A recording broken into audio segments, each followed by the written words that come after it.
something that every kid dreams of doing, buying your mom a house. What was that feeling like when you realized, I'm about to buy my mom a house right now? What was that whole experience when you were able to tell her? Yeah, like it's an unreal experience being able to, take care of your peoples like that. God blessed me with the opportunity to do that.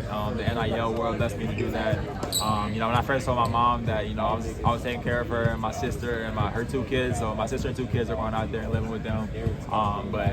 Just when I first told them, like, my mom broke down in my arms, cried. Like, it's just an unreal experience being able to do that. I'm extremely excited, for them to go out there and do that. I'm going to remember that experience for the rest of my life, so I'm extremely grateful. Yes, sir. When you're looking at this coming season, Kanai, you guys came in together, even though he's just a freshman, your experience. How much have you been able to see his growth from just his freshman year into his sophomore? I mean, he's made big leaps. People always talk about that freshman to sophomore leap, and, he's exceeded expectations. I don't want to call myself a big brother to him because he's his own man. But at the end of the day, his work ethic is going to take care of everything, and we just continue to get on him with that. Just stay on your work ethic, stay on your treatment, especially. Everything will take care of himself. So we try to remind him of that because he has a special future. My freshman year coming in, we had a lot of expectations. 2008, we won our program's first Big East championship. So kind of describe how you keep out the noise of the social media these day and age, because back then we didn't have Facebook was probably 2 years old. So now it's a social media age now. So how do you stay locked in and stay focused on the task at hand and drowning out all that extra noise? Yeah, good question. I mean, like you talked about, social media is a big piece of society today.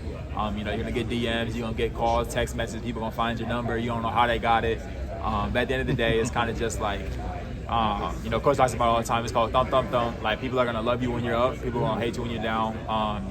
Jumping off the bandwagon, jumping on the bandwagon all throughout the season. Win, lose, or draw. But it's kind of just like on our leaders, especially. When people are struggling, people are going through bad games.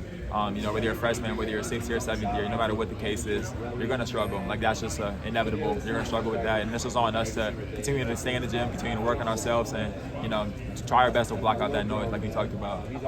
How important is it to stick together just as teammates and bond and make sure you guys are always trying to be on the same page out there, especially when it comes to overcoming adversity? How important is that? I mean, it's extremely important. It's up there with one of the most important things of the season.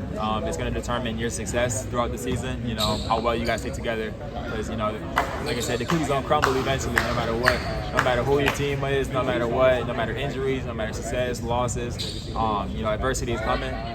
Coach always talks about adversity is coming. Not a matter of fact if it is, but when. So just staying on each other, helping each other, staying positive as possible. But really, it's on our leading core because we have a seasoned vet group that have all been through the most. Yeah, I watched you a lot last year. I love your leadership. I'm going to expect a lot more out of you this year leading these guys. Yeah. I'm super excited to watch you play this year. So I know you're going to lead these guys. So let's get ready to do it. Yes, sir. Appreciate you, sir. Thank you. Johnny Ballgame's been around this team ever since Kelsey got here.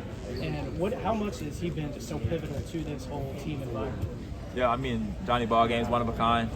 When you talk about Coach's son, sometimes people think about hey, did Coach ever come up to you and say, be nice to my son, or do this or that to my son? But that was never the case.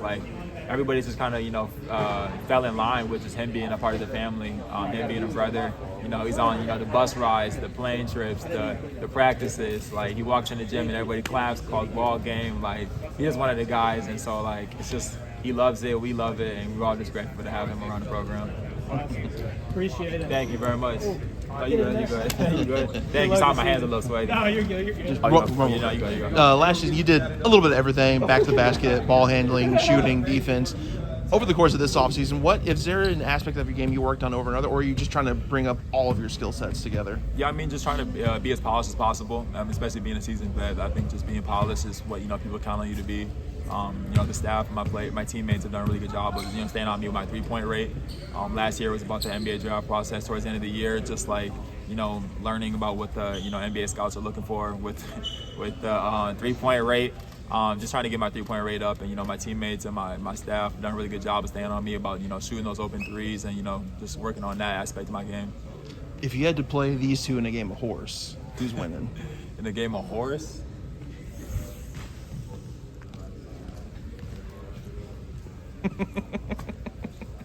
I mean, it's gonna be close. Obviously, I gotta say myself, but it'll be a close game. I think everybody got their own little unique skill sets, so it'll be close.